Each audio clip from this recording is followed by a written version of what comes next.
The information provided on lifeinterruptedradio.com is for educational purposes only. Welcome everyone to the Autoimmune Hour. I'm Sharon Saylor from SharonSaylor.com, and as always, it's my pleasure to be with you here again on another brand new episode. My gosh, I'm down here in Florida and having a wonderful time just traveling and exploring the world as I always do, working down here a little bit and getting to know amazing people, and that's exactly what happened. I love this when this happens because we have a mutual friend. Her name is Alicia Datner. She's an awesome comic. If you haven't had a chance to check her out on the internet or catch one of her shows because she's hysterical. But she introduced me to Maria Fadiman, and she said, you got to talk to her. And I'll tell you, I absolutely have to. This is how Alicia sent me a note about her. I'm not sure Maria knows this, but so it says, you've got to talk to Maria Fadiman. She's a National Geographic explorer of the rainforest and professor who has done 2 TED Talks. She is a powerhouse. One funny woman. She has a one-person show discovering her autoimmune disorder, dealing with it, and getting back to being a badass international explorer, even with an illness.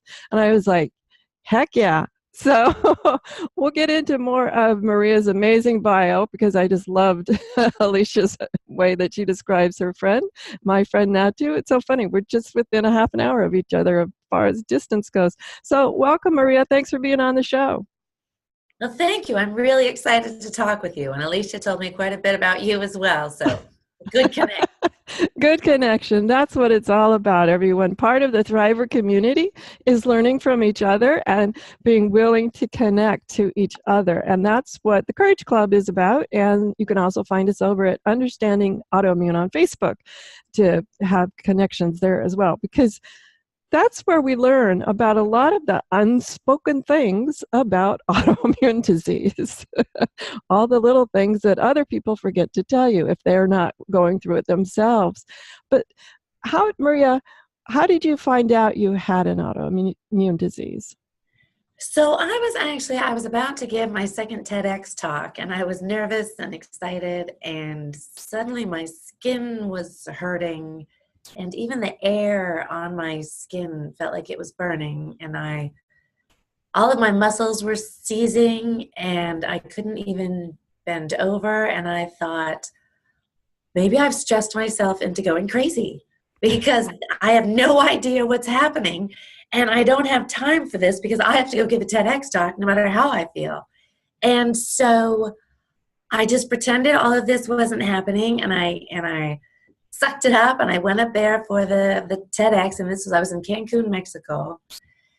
And the adrenaline of the talk luckily got me through that. And then afterwards, I thought, do I Google this or do I not? And so I just started to Google. And of course, as we know, it either meant that nothing was wrong, or I was going crazy, or I was going to die. I mean, I got all of it. And I thought, okay, that was a choice. And I really didn't know what was wrong with me, and it was so mysterious. And I went to one doctor, as I'm sure people go to many doctors, and I had a super swollen node, and she said, well, maybe the swelling of the node is affecting your nerve endings, and just no idea. And so she prescribed antibiotics. So after 5 rounds of antibiotics, and I would prefer not to take antibiotics in the first place. Right. They're hard on our gut. They're hard on our gut, and I know there's other ways to do things, and I just couldn't figure out what was happening. And I was starting to, I hadn't totally lost my mind yet, but I was starting to also feel a way that I don't. I'm fairly upbeat, and it was suddenly jags of crying and feeling so desolate, and it was all falling apart. And I went to my husband actually said, why don't you talk to this other doctor who I had gone to years before for some weird thing that had come out of my armpit when I was in the jungle.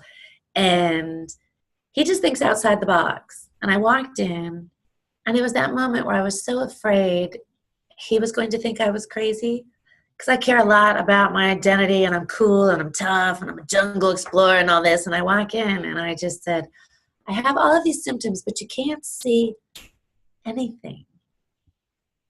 And maybe I was going crazy. And I mean, it's getting me choked up. He looked at me and he just right away said, mycotoxins. And I said, what's mycotoxins? I had no idea what he was talking about.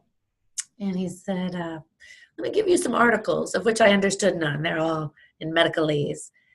But basically, from my symptoms, he's an allergist, but he's just seen a lot of people and thinks this way. He recognized that probably I was having an autoimmune reaction, and that one, I wasn't crazy, and two, that it was real, and it was something that I could address.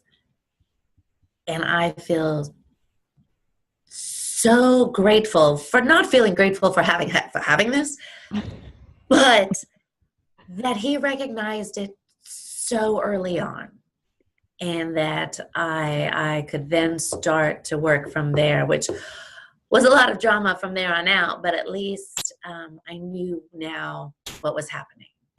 Yeah, there's a huge members of the community who talk about it took years to find the right diagnosis that started them down the path of optimizing and healing.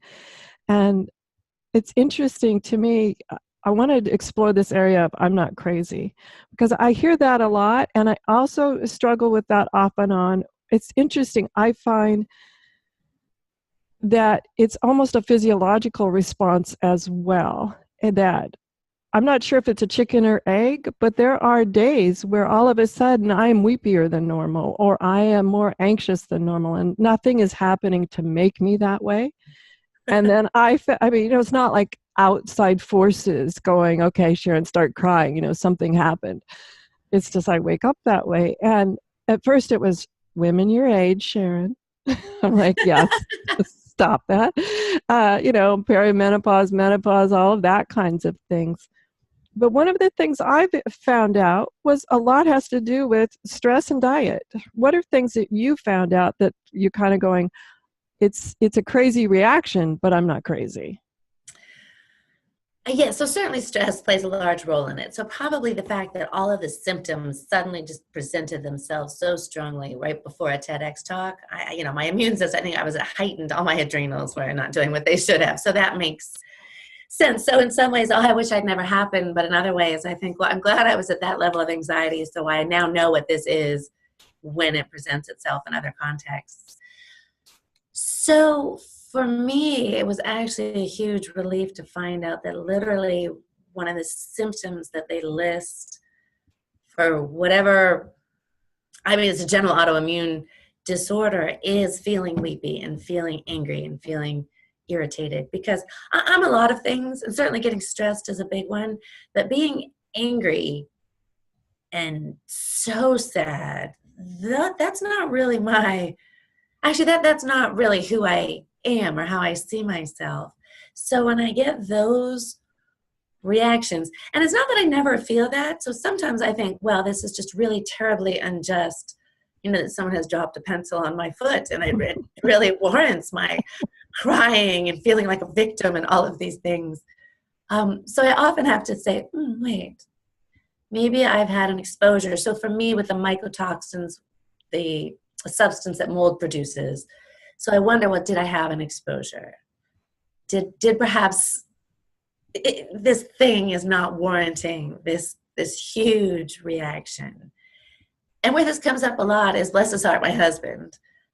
He will say something and I will have this huge reaction. And then he will say, well, maybe, you've had an exposure.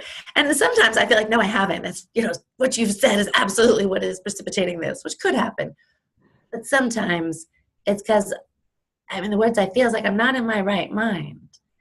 And knowing that is precipitated by my immune system or by something in the environment that has made that happen helps me at least realize, wait, I still am myself. But there are times when I'm behaving in a way that is a symptom of my condition, as opposed to just really now I find the world such an egregious place, which I don't. I love the world.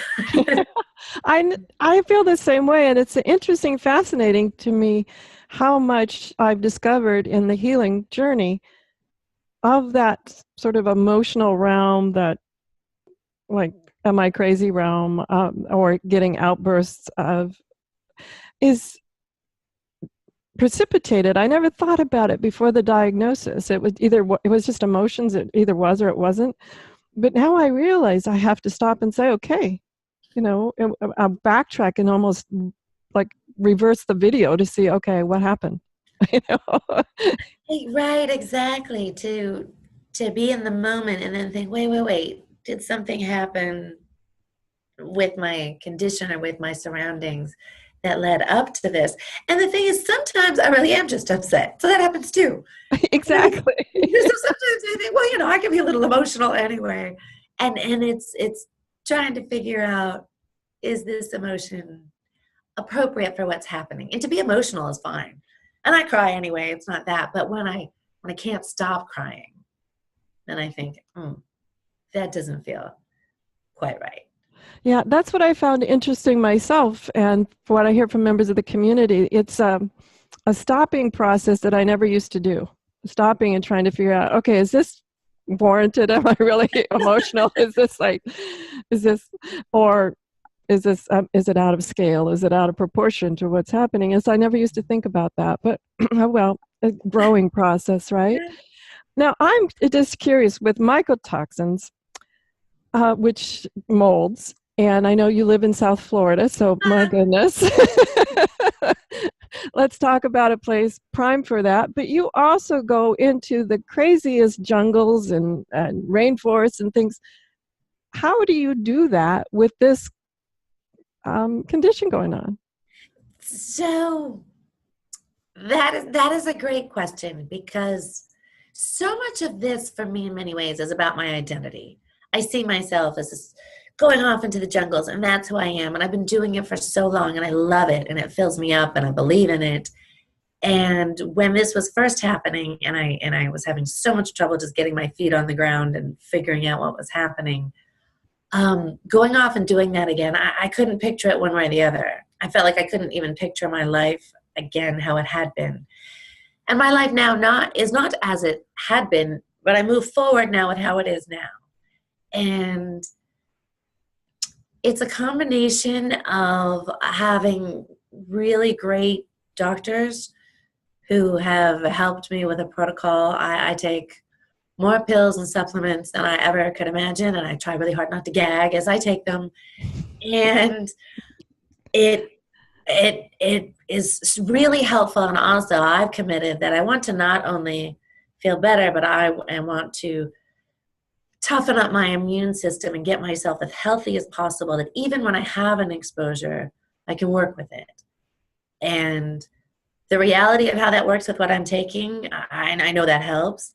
And also, I have just decided that this is who I'm going to be. And I also making the choice to potentially expose myself. That there are times when I'm healthy and I just feel like, wow, if I don't take any risks, I can just feel good. And then I realize that's not me. That I need to do what I need to do. And when I get an exposure and I start to feel the symptoms and I have an absolute meltdown, it's PTSD and the whole thing, and then I remember I'm going to get through this. And I now have help and I know what this is, and I won't be in the same space. So it's a combination, because also living in Florida, part of it was our house had it and all of that. So for me, almost home is where it is more angst making, because that's where you live. When I go somewhere else, I was booking a hotel somewhere, and I thought, well, let me get one with a porch in case I have to sleep out on the porch, because if something's wrong with the room. And so going out into the jungles of Latin America and the savannas of Africa, it's a combination. Partly when I'm outside, I'm safer for my particular issue. So the rainforest is full of molds of every kind, but when I'm outside, they all compete with each other. So they're not trapped with just the mycotoxins of a certain kind. So when I'm outside, that's a safer place for me. Now, I do tend to sleep inside places, and I now bring a little blow up pillow with me because having whatever you're laying on is what I'm breathing in. And it was a huge issue the first time I went back to the field. I hadn't been back since I was diagnosed, and I had gotten a grant to go to Africa, and I was very excited. And there's certain things I do that need to be refrigerated, which I couldn't bring with me. But I have all of these pills, like over 50 bottles of pills. And I thought, okay, I need to bring these with me to Africa. And my doctor said, well, why don't you bring the bottles of pills? And I was going to be gone for a long time. And the thought of counting out how many bottles were in each, because I take 4 of these, 3 times a day, 2 of those, doing the math and having this huge suitcase full of pills. I was like, I can't do that because I'm cool and I take a backpack. Let alone going through customs. Oh, well, yes. So I got all these bowls, and I tried to order little travel plastic bags for pills, and that didn't work because they were too small. I had too many pills. But then I want big plastic bags. So I ended up Googling things, and I went on a construction website, and that's how I ended up finding little bags into which people put nails and screws. And I was like, oh, I can put my pills in here. So I started counting out these many, many, many, many pills for many, many, many, many days. And it was all overwhelming me. And it was actually my husband who has a degree in astronomy and physics. And he found the math far less upsetting than I did. Just take each bottle and look at how many pills you need to take, how many times a day, how many pills are in the bottle, and how many bottles you have to take. And I really didn't want to do that, and I didn't want to slow down long enough to do that, and I realized I had to do that. Because also, if something happened to my little baggies, if water got in, all of my pills would have been destroyed. So, bless his heart, so he helped me do that, and I put all of those bottles into a suitcase, and I dragged it with me to Africa.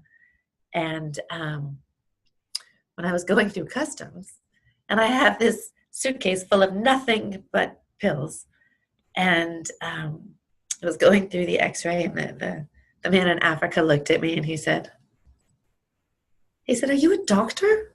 I thought, yeah, but not that kind. And I looked at him, I said, no, these are all just for me.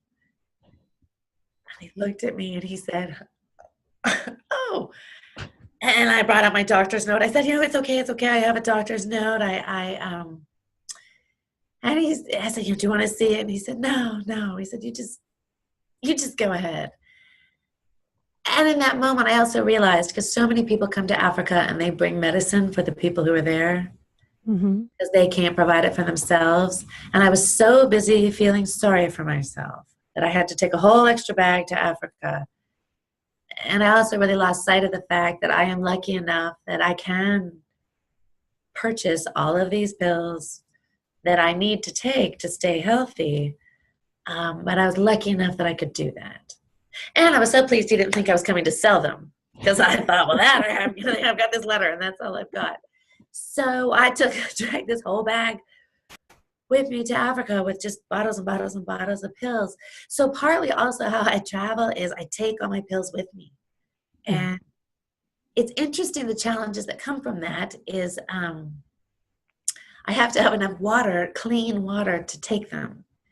So in some, I'm mixing in powders. And at one of the airports in Africa, he was very nice. The next group, they said, well, you have these powders. You have to taste them in front of us.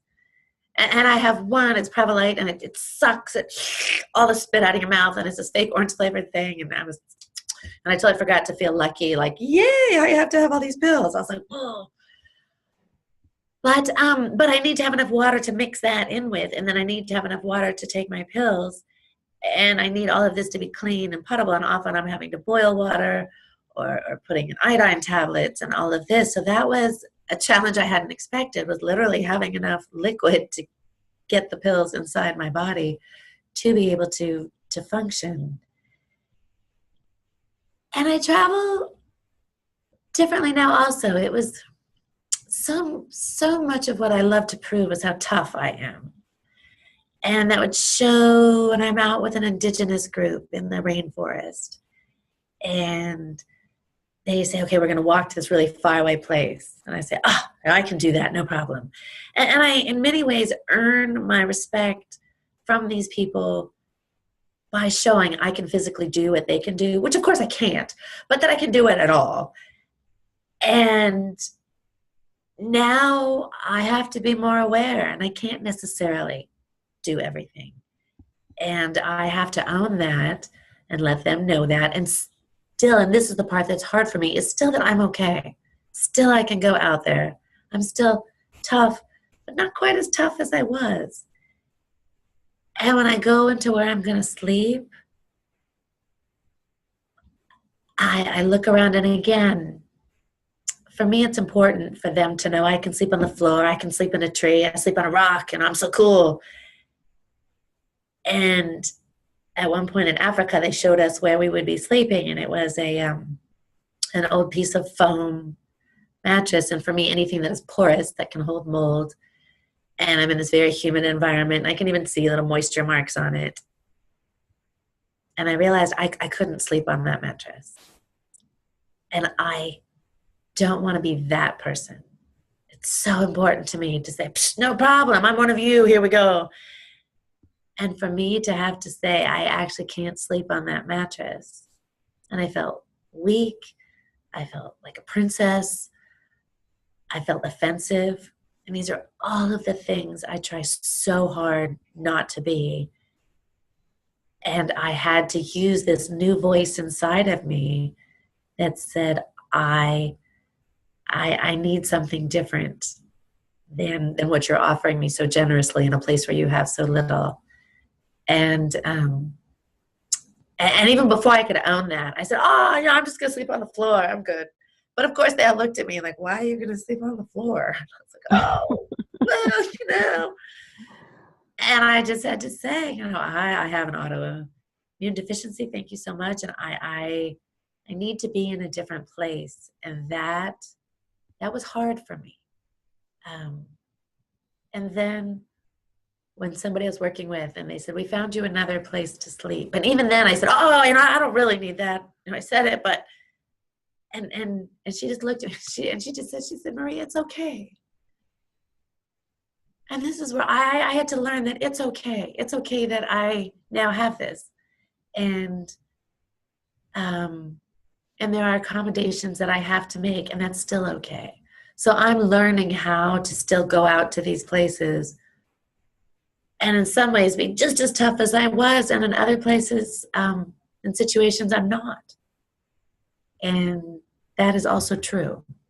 Mm. So I'm owning it more, and I'm still working with that. Wow, that's beautiful. That's beautiful. We need to take a quick commercial break, and when we come back, we're going to hear more from Maria on what it's like to be a badass traveler, and she still is, and it's all good. It's fantastic. Thank you for sharing so real and raw, and we'll be right back. I don't think we gave enough background. I didn't give enough background on why is she in the rainforest. So, Maria, share with us what you do, so we have a little context of, okay, she's out there in the rainforest or in the savannas or the valleys of Africa. Why? So, right. So I'm an ethnobotanist. And when I say that and people look at me like, you're a botanist? No. An ethnobotanist, so ethno people, botany plants. So I work with the relationship between people and plants. And how this started for me is I always wanted to save the world, bit of a large undertaking, and I wanted to do conservation, but I actually was afraid of science, and I felt like I couldn't do it that way. And so I got my undergraduate in Latin American literature, and through studying that, and then I told for my thesis, I said, well, I want to do something about the environment. And my advisor said, well, you understand how to read literature, so maybe you can look at plants and how it's represented in Mayan myths. So I did that. And then I went out, I had an opportunity to volunteer out in the rainforest as a guide, because I had learned Spanish in high school and college, and I was helping another guide. And when I was out there, initially, they said, be careful of the snakes. because they're poisonous and we're really far out. So basically, if you get bitten, that's it. And they said, don't reach under anything because they're scorpions. And they said, and spiders are everywhere. And I appreciate the role spiders play in the ecosystem. I just don't like them. So the first night, I walked to my bed and I laid there and I was terrified to move. And I made a calendar in my head. And on the last day was the day I was going to go home. Because I thought, I think I hate this. I'm terrified. This is no fun. And then as I was there and I began to learn about how to spot the snakes and the role they play and the pollination and how everything goes together, and it became more familiar, and I absolutely fell in love with the rainforest. And I also realized it was the people who were teaching me all these aspects of the forest. And I got that if I want to work in conservation, I have to include the people who live there. They are a part of this ecosystem. So that is when I began to look at it as a unified whole. And then looking at how people use the plants and looking in some ways at the sustainable way they use them. And also just looking at their connection. Because the more connected we are to a plant, the more we use it, then the more dedicated we all are going to be to want to preserve that plant and the forest in which it grows. So I try and look at it as I'm not coming in from the outside and saying, here's what you should do. I'm saying, let's look at what you do.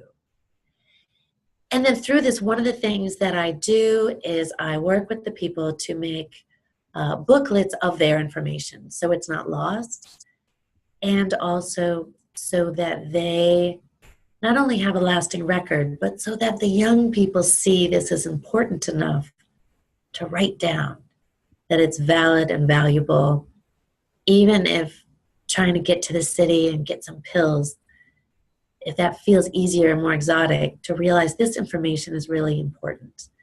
So my passion for going into the rainforest, and it started in the rainforest and African savannas, and now really any part of the world where I have an opportunity to work, is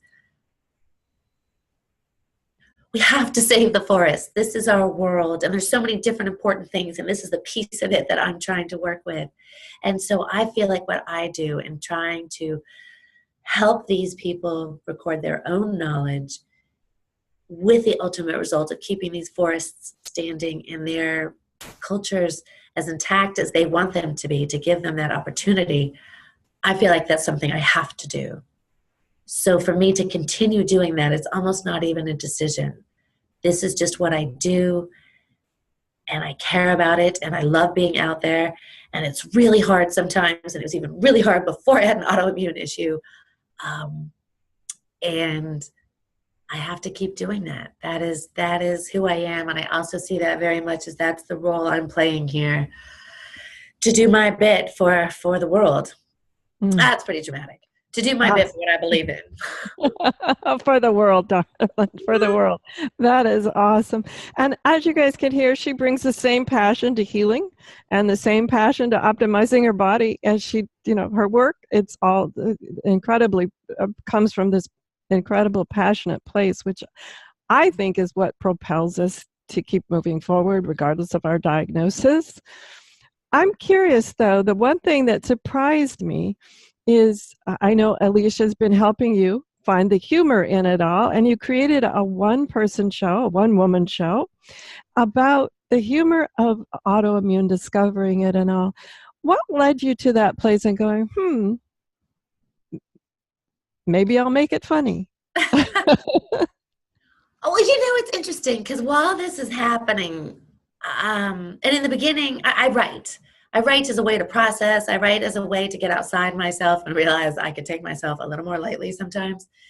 And in the beginning when this was happening, I couldn't write. I couldn't see any humor. I really couldn't see. I was trying so hard just every day to make it through the day and figure out what was happening and when we're throwing away everything I own and all of those things. And then once we couldn't be in the house, and I was in a hotel, and I woke up and there was a pizza box on the bed from last night, and I had brought my NutriBullet, and I brought organic kale, and I was going to make green smoothies every day because I'm into being healthy. And I was laying on the bed, and I thought, it's just so much easier to reach out and grab a piece of leftover pizza from last night and actually get out of my bed and get that beautiful kale and stick it in the NutriBullet. And in that moment, I was like, oh my gosh, I'm depressed. And it was so sad and sorry, but also I looked around at the absurdity of the situation. And I thought, this is ridiculous. And it was writing about it that helped me get me out of myself for a minute, that helped me see a little bit what was happening. And I've always actually written letters to my family. And it started the first time I went to the rainforest so many years ago, when I just was, and I'm like, the insects are as big as small cars, and I don't know what I'm doing here. And that has always helped me get over myself a little bit. So I was already writing and already noting the absurdity. And again, sometimes I can note the absurdity and laugh at it, and other times I certainly couldn't in the moment, but later on I could. When I was crying and crying because we had to get new closets, and I was so angry about getting new closets, and I couldn't stop crying. And then I was mad I was crying, and so then I cried even longer. And then I was mad that I wasn't going to bed because I was crying, and that would make me cry more the next day. And I mean, at the time, there was no crawling out of this hole. But the next day I thought, oh my gosh, really? You cry about crying, and you're crying, and it all started off because of a closet? So in retrospect, often it helps me see the ridiculousness of the situation. Not that it wasn't real, whatever I was feeling. It wasn't really valid, but it was real. And then just thinking, wow, with a little hindsight, I can see how this is bizarrely humorous in a somewhat dark way. But also, now that I can come out on the other side, I can also look back at that and see it with some more perspective. Right. Now, I don't know if this has happened to you, but I naturally try to find the humor in stuff, and I know you do too, but I would have people get upset at my attempt at humor, trying to make light of what was going on. You and I chatted beforehand, and mine also involves the skin, but skin rashes where the skin actually peels. And in the course of 6 weeks, I lost 60% of my skin. And as I began to heal and the skin came back, it was gorgeous. It was really gorgeous. And I remember my dermatologist still feeling kind of like, oh, sorry. And I'm like, hey, look, free laser peel. They did not find it funny at all. I thought it was hysterical. And I guess if it's like, I'm the one going through it, but did you find that people are like, get real? Well, that's perfect, which is partly why I'm working with Alicia. So I worked on a show, partly to process it for myself, and partly because I thought, I could cry again. I would have loved to have seen a show like this when I didn't know what was wrong with me. And to see someone going through it, and the more I talk to people like you and other people, and you get people's stories, so I also wanted that out there. And there were parts of it that I thought were pretty funny because I was laughing at myself. And when I did it, and just of the audience, and I realized, oh, they don't know it's okay to laugh at some of this. And that was afterwards when many people said to me, they said, well, I thought it was funny, but I was afraid to laugh out loud. Wow. And I realized, which made me realize also on how I'm putting it out there that I know the parts that I'm cool with now. But I realized, but if you're hearing it for the first time, it needs to be more okay for other people to be able to see that I can see the humor of this. It doesn't make it any better, but it doesn't make it any less funny either. True. And that was something I had to realize, that I didn't, because it's not just a sad story. I mean, it's too bad, but it is what it is. And again, the absurdity of it.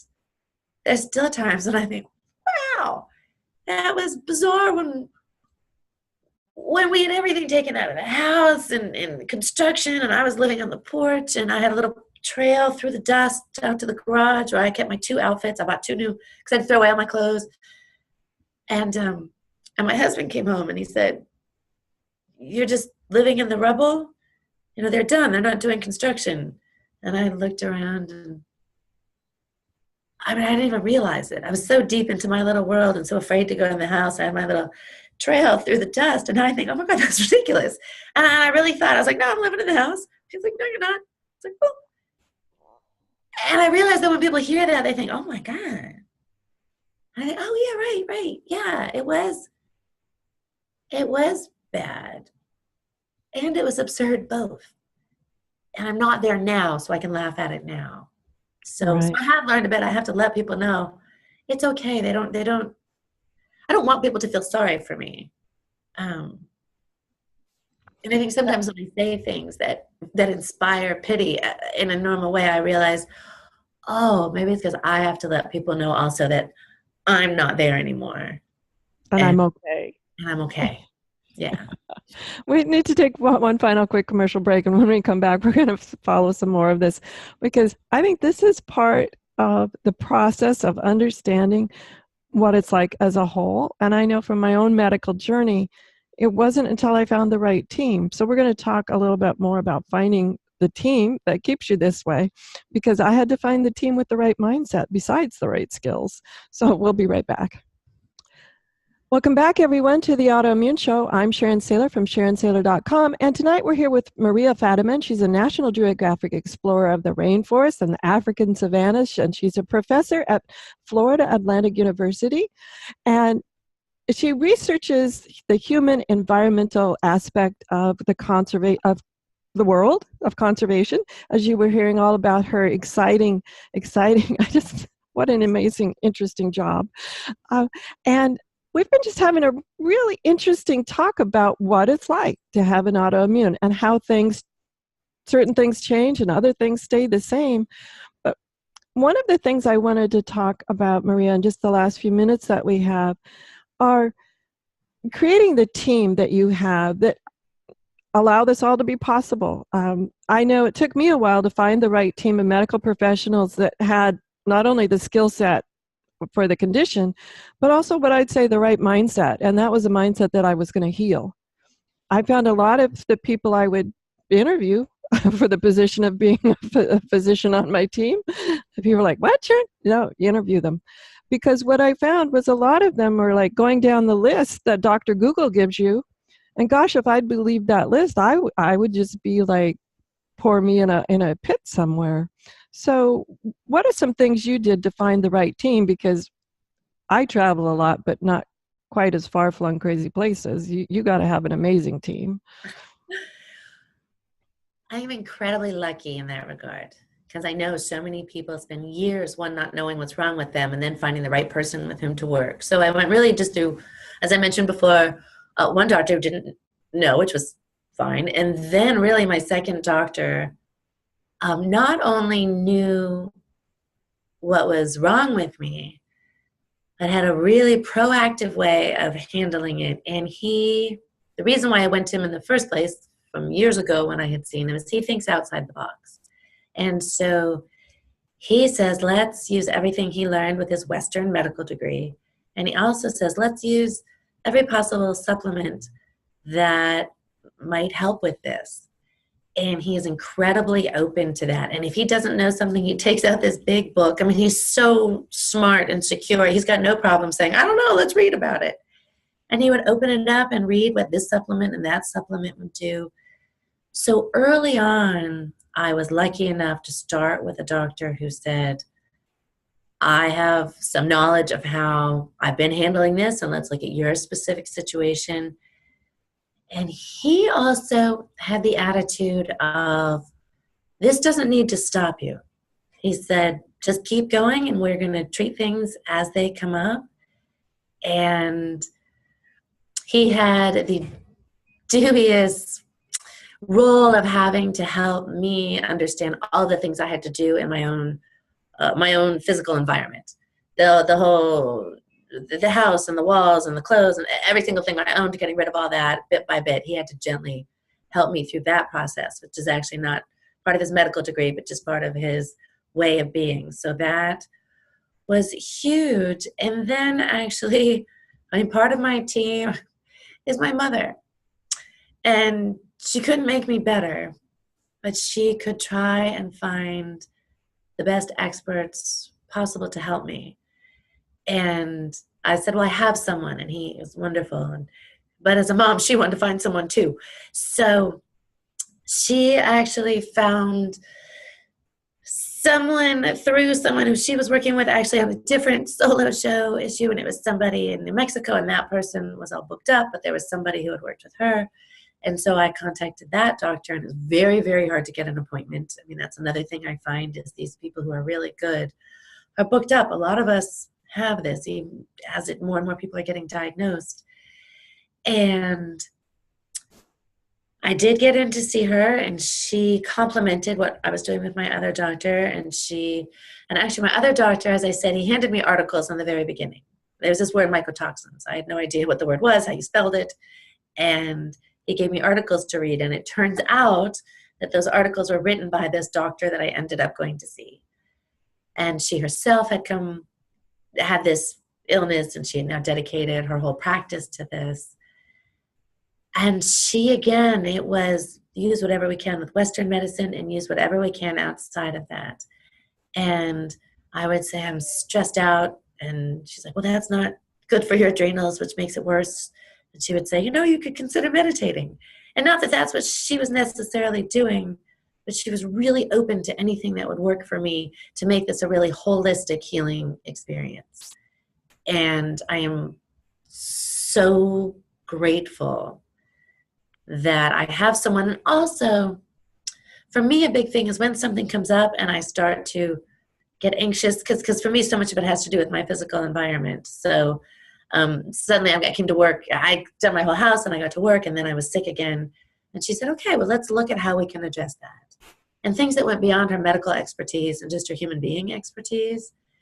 And that's huge for me to know I have someone I can say, this is happening, I'm not sure why. And she might not have the answer, but she helps me think it out. So in that way, I just feel like I'm just really, really grateful and lucky that I have these people. And the first doctor is this incredible person, and he's very, very old. And he actually, I don't know what's happened to him. The last time I called to make an appointment, and he didn't use an answering machine because he's very traditional. And I'm so grateful I have this other person, because if I didn't, and that had happened, I would have felt so lost, because I always know I have this touchstone with this doctor. But even as you use the word team, I thought I'd be fine with just one person, and to be that connected to somebody, it needs to be a larger net. So again, I feel so lucky in that regard. Yeah, it's interesting how things happen. And you mentioned that that the word mycotoxin, when I got the word dermatomyositis, my ears closed. I mean, it could have been supercalifragilistic. Dermatomyositis, it took me months to learn how to say it. And I went for my community, when I was talking to Maria right beforehand, I had her pronounce her last name several times so I could get it, because I'm, like you guys know on the community here, I'm such a creative talker and speller that strange words come out. But one of the things that I found interesting and powerful was the need for, you mentioned how the doctors were able to help you think outside the box, which is important in this idea of healing. That so you've got this big word, you're learning all about it, you're overwhelmed by this big word. Like I said, it took me forever to learn how to pronounce it. But what I'm grateful for on my team, and my team has grown over the time. Some doctors I'm still in touch with, and others I know I could go back if I needed to. But one of the requirements, definitely not listed, but now that I realize that's one of the things they all have in common, is this ability to help me think outside the box. So I don't get stuck in looking at that list at Dr. Google saying all these awful things any more than they get stuck looking at that list and saying, uh-oh, that's where we're headed. That's not the road. They're much more open-minded about where the path is. in a positive way, like, nope, we're headed forward. We're not looking back at that list. So that's one of the critical things I think is really important. We're down to like about the last 5 minutes, Maria. What are some last final tips you'd like to share, and tell us more a little bit about your work and how we can help support you? So for the tips, I would just say from my own personal experience is the moving forward, because I don't want to feel sorry for myself that I have this. And if I stop doing the things that fill me up and that I feel are important, then I will resent that I ever had this illness or this immune issue. But if I keep doing what I'm doing and I feel like I find the ways to work with it, then I don't have something to resent or regret. I move forward a little differently, but I don't let it hold me back. I don't want to give it that power. I have the power in my life, and I move forward with that. So with my work continuing forward, I write articles about what I do, and I am continuing to work and develop the solo show. And I have my website, mariafadiman.org, where it talks about the talks I do, because that's another thing I do, is I try and talk all over the country to let people know about what's happening, to get them inspired and to care about their own environments and their own traditions. And just doing it with a whole big bag of pills when I go, but I make it work. Awesome. Make it work. That's one of the things I find is a very common trait of what the thrivers here in our Courage Club are. The ones that are label themselves thrivers are like, yep, it may suck, but I make it work. Exactly. That's it.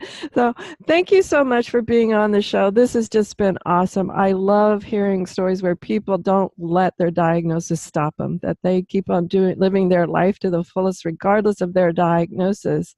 Everyone, if you know someone like Maria and you think we should have him or her on the show, drop me a quick note over at understandingautoimmune.com. It's over there in the contact us portion, as well as if you're not a member of the Courage Club yet, be sure and join there.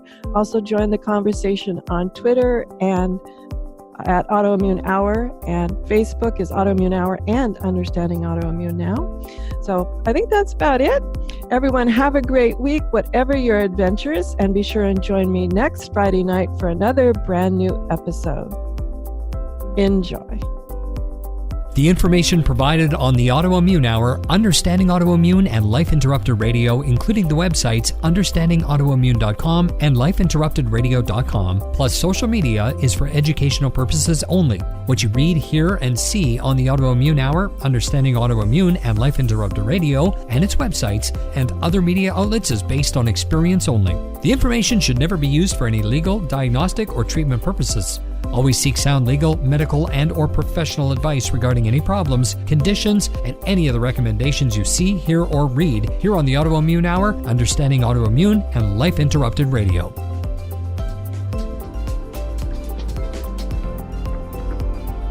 You've been listening to Life Interrupted Radio.